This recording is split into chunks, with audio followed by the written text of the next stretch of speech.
Welcome back, awesome action toy fans and subscribers, looking at Archecore 135 scale Mithril Hawk Military Grade Megalith Sloth. I bought two of these. This is Arc number 38, the 38th release. I don't have everything from Archecore. I was going to go all in, but a few of the things just don't fit in my mind how it should be, or I didn't really like, so I didn't get everything. This looks good, but then when it comes, I look at the box, it's like, does it have a knee joint? I don't know. Does it have an elbow joint? Looks like it does there. Doesn't look like it's got one there. I'll have to open it and see. Now, I have taken the... it looks like a knee joint there. So strange. I have taken the plastic off, as you can see. I'm looking forward to this. This is me rather big. I got it because obviously for my Archecore, but also it might work well with 118 scale stuff as well. Looks pretty cool. The Archecore stuff is generally very, very good. So well designed, engineered, better articulation and larger stuff, despite being bulky in their little soldiers too. So it is fantastic stuff. If you're not into 135 scale, I would recommend getting at least one set of the little soldiers to have a little play and see what you think, though they are not cheap. Normally come in boxes of 3, but sometimes 2 depending on the set. Okay, I'm going to unbox and set it up. I'll be back in an instant. Stay tuned. And here it is. What a beast. This is really big, but it doesn't have knee or elbow articulation. It's lacking in articulation, but it looks so great that I'm in sort of two minds. I like it. It looks great. The play features are really good, but they didn't put the articulation. If they had put the articulation, this would be an insta-buy, a must-buy for anyone who's into 118 or Archecore or other things, because it's just a huge, great beast. Anyway, let's get a look at accessories. So you get one nice wooden club here, which looks pretty good. Let's get that little light on. Need to put some inking on that and some dry brushing, but that'll look pretty good.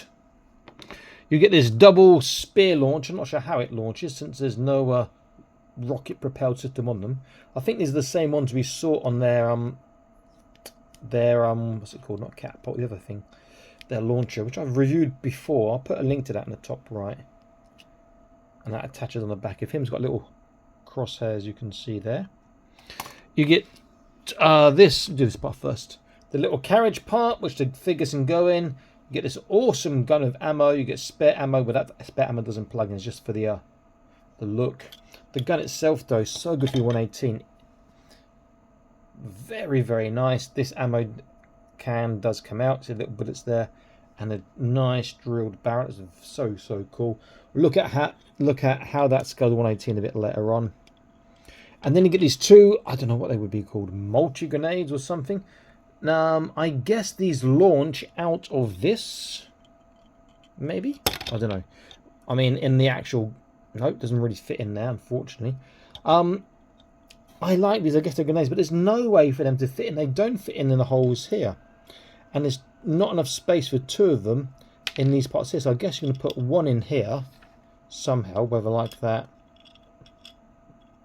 or handle down, sticking through, and the guy holds one. But normally Archecore would have thought of this. I feel a bit, I guess, disappointed in this part, but it's a nice system.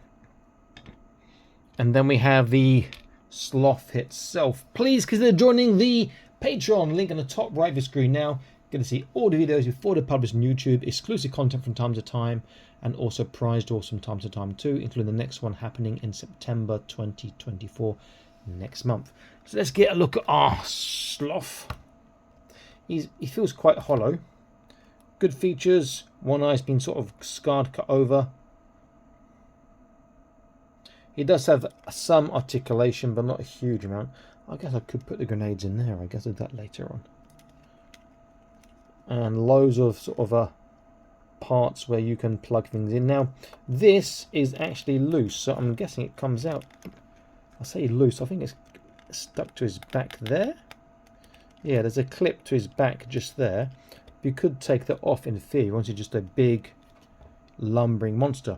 So how does everything fit? Well, oops, he says, moving it with his elbow. This has got a double clip here. Now, these must be angled down, not angled up, and I'll show you why and the reason why a bit later on. That clicks on there. Let's get his head down and don't actually shoot your war beast. These will clip on the other side. like thus. Lean forwards a little bit. He can hold his club in any hand you want. And then these, I don't know, would they fit in? I wouldn't stick them in the front of him though. No, don't fit there, don't fit there.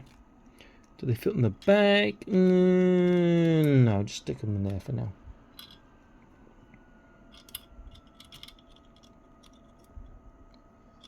Okay, so here he is sort of tooled up. Now the way they have him is they have him like this. Head up. Oops, length forwards, and this can go that way. It does look pretty damn cool, has to be said. He can't get more than that on his up, and the gun can shoot forwards because that is a hinge. That's why those things have to be that way, otherwise you hinge the wrong way. Let's get a look from the side. Does look pretty good. That can how much further does that hinge? That will hinge to there, and then to flat again for when he's upright. And then this gun here, you've got the up down there, and you can turn from the actual turret, which is quite nice. I do like that. You can take these out if you want. They're quite loose until the last part and it gets a bit stiffer. So articulation, we saw that the turret turns and the gun goes up and down. If I just unplug that for a second.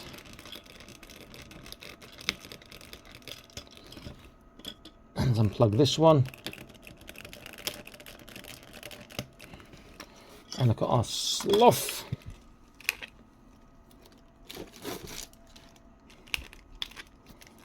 He's more than 5 points, so it's not quite a 5 point. So the head, we get a side to side, up, down, and we can twist. So that's on a ball. The shoulders are a ball too, so there's a small roll, not very far to the side before it pops off that ball. But a little bit in and out, all the way around. There's nothing on the elbow, which is so disappointing. The wrist on the ball, so there's a small movement in there. His waist is a turn.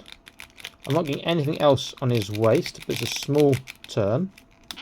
And then just a small ball again on the legs. And then the feet just turn. There's no ball on the feet. Now, if you ink those feet and those hands, and that face has got some inking, it'll look much better. And if you take that off, I'm going to need what? Let me have a look. Should use first. I'm not going to take it off, but it's just literally something that plugs into his back from the top here. You can see a pin inside there. Maybe you can see it, maybe you can't. You take that off, you've got a nice fantasy beast as well. So let's get an idea of size. Then do a comparison with the Archecore and some 1/18 scale figures, and I'll put the back turret back on him and put a figure in there and see how it looks. So size wise, just be warned, he is not small. He's much bigger than you think. Archecore is 1/35 scale, which is quite small. You know, about what, 2 inches approximately on the Archecore, or 2.5 nearly. This guy is like that. You see, he's 7 inches just about. You know, so he's a tall guy. So if I compare him to a mithril soldier from Archecore, look at that. Huge difference. If I got one of the sand, what they call another sand something from Archecore. I love these guys, but they're not as articulated as the heavy armor guys. Look how big he looks. He is huge. Now, if you want to see how he scares the 118, I'll use my Sigurd the Survivor, my boss fight studio Sigurd the Wanderer. If you're watching my channel long enough, you know why it's called Sigurd the Survivor, because I always use him in these comparisons. So he survives. Compared to 118, that is just a fantastic beast to have. Really, really good, has to be said. Really like that a lot. Let's turn that one off. Looks so good. Really nice. Okay, let's put him away. And what I'll do, I'll put him away And then our guy here will go in that little turret in a second, so it looks. So just pop this back on again. It's a simple push. It's a nice friction fit. It's not overly tight. And because that's now upright, I'll snap that to the upright position. Let's look back inside. You have the foot. Ooh, let's get him holding anything for it. Anything 118 inside of 1 second. He's not, but he can. I mean, foes and stuff. If you're doing some sort of talk, guys, which you could. It just looks easy. And then, if I do the woods, peel this now. Okay, forwards and now. Still it falls out. This needs mission. Got two. I'll probably use one for fantasy, but more honestly, if action was better. Just need to ink the hands and the feet. Touch it on there. And get the faces inked quite nicely. So I really like the articulations. This is sort of winding me up, and surprisingly so, because Archecore very, very good on that sort of thing. Awesome match story. Please like, share, check on very soon. Still standing. It falls out. This needs mission. Got two. I'll probably use one for fantasy, but more honestly, if action was better. Just need to ink the hands and the feet. Touch it on there. And get the faces inked quite nicely. So I really like the articulations. This is sort of winding me up, and surprisingly so, because Archecore very, very good on that sort of thing. Awesome match story. Please like, share, check on very soon. Get the faces inked quite nicely. So I really like the articulations. This is sort of winding me up, and surprisingly so, because Archecore very, very good on that sort of thing. Awesome match story. Please like, share, check on very soon. Awesome match story. Please like, share, check on very soon.